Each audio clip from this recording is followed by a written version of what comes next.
Hey everyone, Bro here with another review on the E-Flite Apprentice S. This is the new version of the Apprentice. They had an old version, but they came out with a new version with the safe system in it.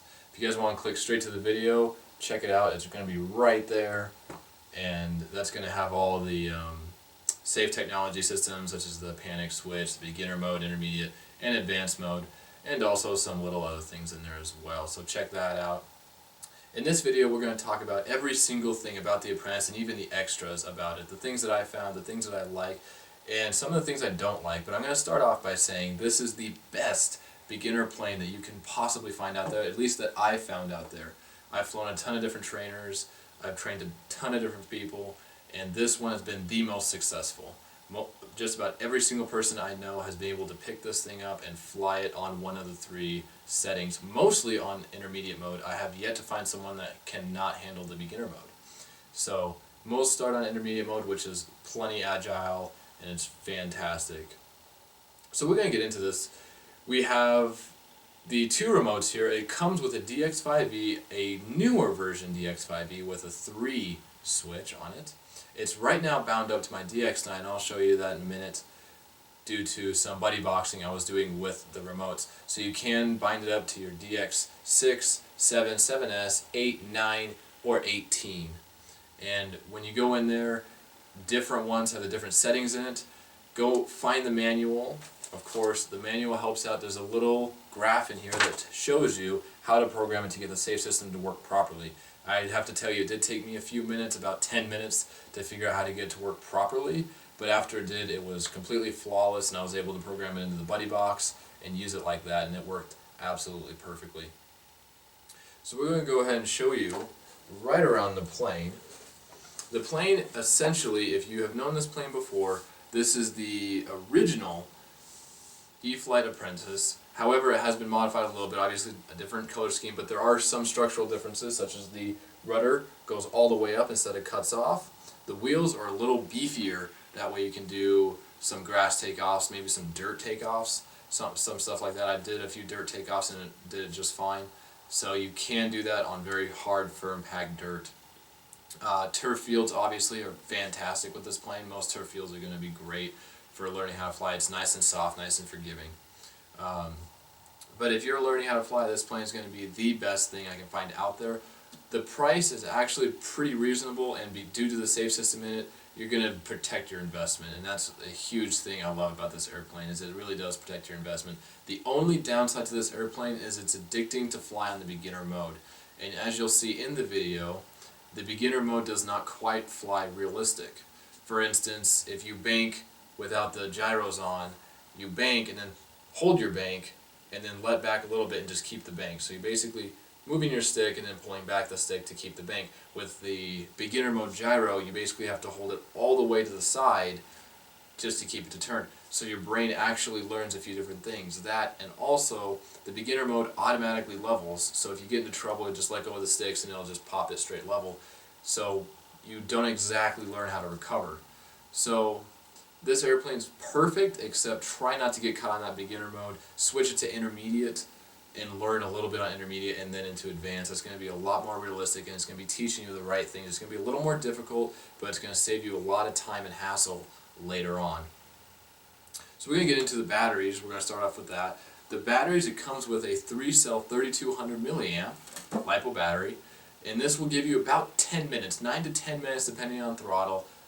However, I found, and I already had a 3-cell 5000 milliamp battery from Thunder Power, a very light pack, and I wanted to know if it would fit. It fit in the bay perfectly fine, and it gave me about a 15-minute flight time, 16-minute flight time, and it still has 33% battery in it. So a lot longer flight times. You can mount a GoPro on top of this. As you see right here, I have a GoPro. I did put it on top of this, and we're going to talk about how I mounted that GoPro here in a few minutes. So the battery, I definitely would recommend that Thunder Power battery. I'll put a link in the description of where you can get that battery. But it is worth it. It's very long flight times, very reliable, and they charge very quickly. I think that one charges in about 15 to 20 minutes compared to the stock one that charges in about an hour. So it does help you out a little bit and gets you up in the air a lot more. So first we're going to start with the manual and read it. even I had to read it. Even with all the experience I have with all these different foamies and bind and flies, plug and plays, all that, even the giant scale, I still ended up having to read this. So read it. There's nothing to be ashamed about. One cool thing I found what this airplane came with is it actually came with literally everything you need to do to fly. You could buy the box, never flown before, take it to the field, and put it together. It even came with its own screwdriver. So that I've never seen before in a ready-to-fly trainer package, but I definitely like that everything was in the box that you need to fly. It wasn't everything you need to fly, but you have to go get epoxy, you have to go get screwdrivers, you have to, get all the extras. It did come with everything. It literally, you could take it to the field, throw the battery on the charger. By the time you're done building it, it takes about 30-45 minutes for the first time builder. So very short building time. So take it to the field, build it, fly it, you're ready to go. The extras, it does come with a manual for the DX5. This manual isn't as important. I still recommend reading it, but if you're going to read a manual, read the one about the safe system. That's going to be the technical one that you really are going to need to read. Like I said, I still had to read it, so please read it. Save yourself some time, save yourself some hassle. If the safe system you don't have it programmed right, plane's going to go in, it's not going to be a good day. Take the time to read the manual.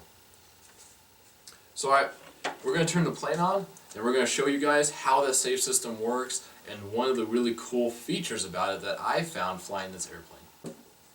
Okay, so now we have the plane on, and if you guys are first-time flyers, let's just put this out there.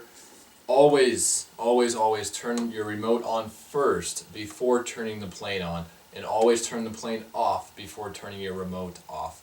So your remote is, no matter what, always on while your plane is on. It's a safety feature that we all use and we all have to abide by. Unfortunately, a few times I've even experienced this. The plane actually went full throttle when someone turned the remote off. So definitely get used to that. After a while it becomes a habit, but definitely something to get in the habit of doing. So with this particular plane, because it has a self-leveling system in it, when you turn the plane on, it must be level, at least as close to level as possible. It doesn't need to be perfectly level, but pretty much wings level as you think it'll work. There's a switch on the side, so it does allow you to put that battery and have the plane off, flip it over. As you can see, the battery bay is right here on the bottom. So flip it upside down, that's fine.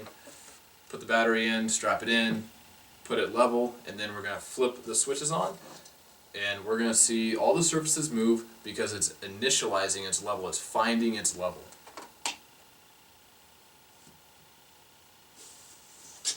Now again, that's not me doing that, that's all the plane trying to find its level. Okay, that second sound you just heard was the ESC initializing that it has connected to the remote and it does have power. So we're going to start off by making sure we have controls, which we do. So, on this switch right here is my different trainer settings. So the bottom one is beginner mode, that's the one we're in right now. So we're actually going to give it a little power. Hey, now the safe system is initialized. The safe system, the self-leveling system, does not initialize until you give it power. So now, if I start to turn to one side, you'll notice that the surfaces are moving. And now, as you can see, the remote is completely in view. That is not me doing it. That is completely the plane. It is trying to self-level itself. Now, if we go back here, we're going to see the elevator move. So if I put it nose down, the elevator is going to go up. If I put it nose up, the elevator is going to pitch down. It's trying to self-level itself.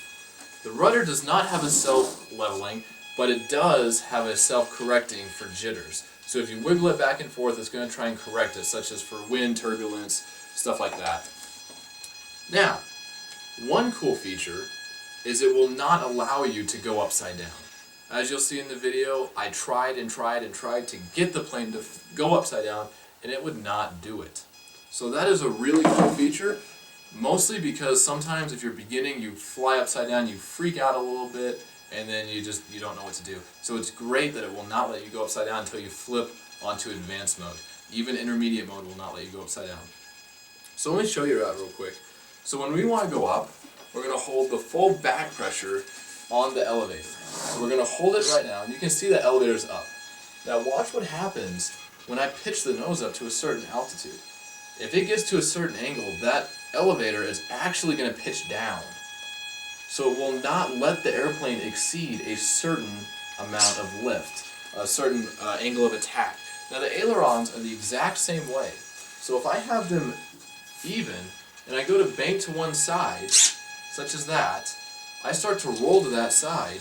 If I go too far, you can see the ailerons are now no longer banking. And if I go actually too far, they'll start to level out. If I let go of the sticks, the aileron automatically switches to the other side, leveling the plane out. So a safe system definitely is useful. Now the same thing happens on intermediate mode. I just switched to intermediate mode. So now we can actually tilt it to one side, and we do not have the self-leveling system on. The gyros are still stabling for the wind and turbulence, as they will be on all the settings. However, it is not self-leveling, so it is a much more realistic feel. So the intermediate mode, I would highly suggest take off your plane in beginner mode, take it up to altitude, then switch it onto intermediate or advanced mode, learn how to fly like that, and that would teach you a lot more. However, in the intermediate mode, we still cannot fly upside down. I tried in the video, I'll just do circles, still can't go upside down. So, we're going to switch it to advanced mode, and now we're going to show you.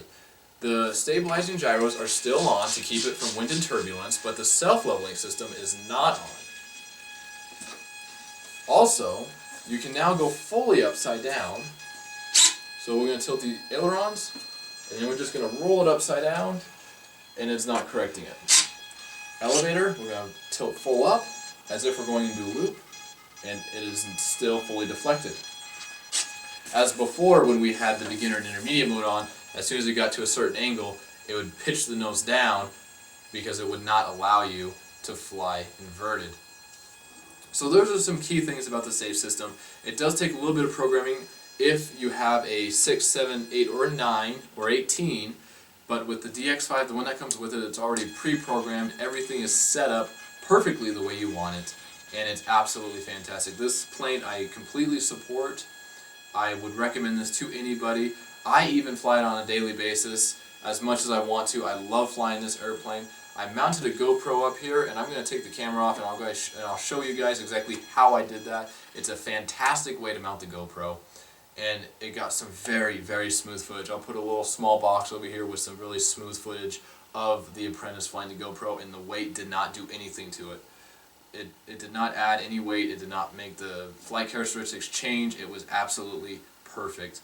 So that's one great thing about this plane. You can make a bigger battery. You can put something on top. You can change it out a little bit. You can mod it. You want to start with it, and then later on you want to change it, such as adding flaps or flaperons.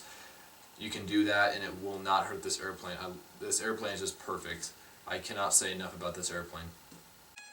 Alright guys, now we got the plane over here, and we're going to show you guys a little bit more about the safe system. If you guys could not see it very well, the camera was on stand, we're going to show you guys right here. So now I got my remote, I'm going to flip it down, it's in beginner mode right now. Now as we roll this airplane and bank it to one side, this aileron will go up or down, whatever levels it. So if we tip to the left, a right roll, or aileron down on the left wing, is going to level it. Now let's go the other way, and that will level it, okay?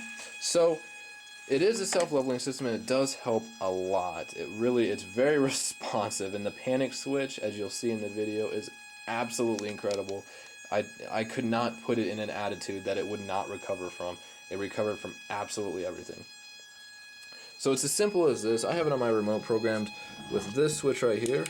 It's a 3-position switch. So we got beginner, intermediate, advanced. So now it's on advanced, and we'll see that aileron will just stay exactly where it is, except for, of course, the turbulent stabilizer, which they're referring to as AS3X.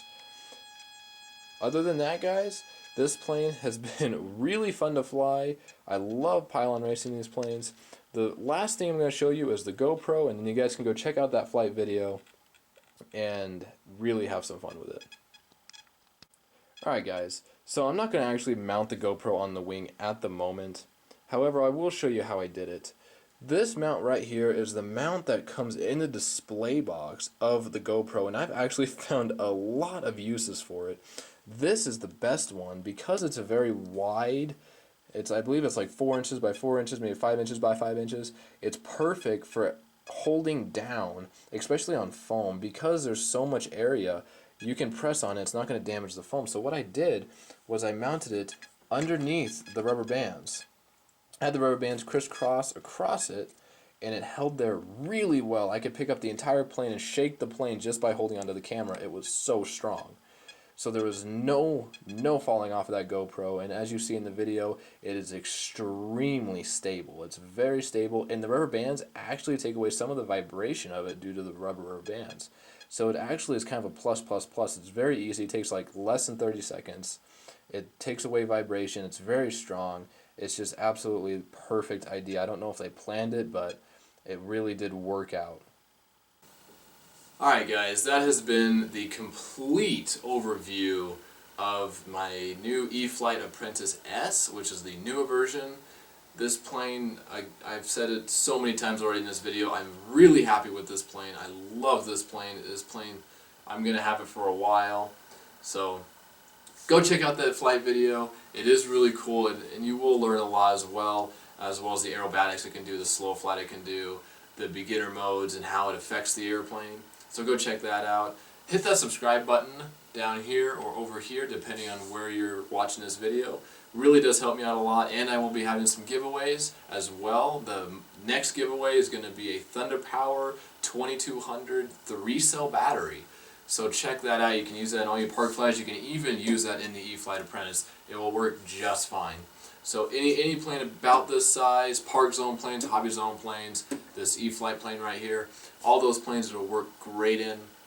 So check those out, and until next time, have fun.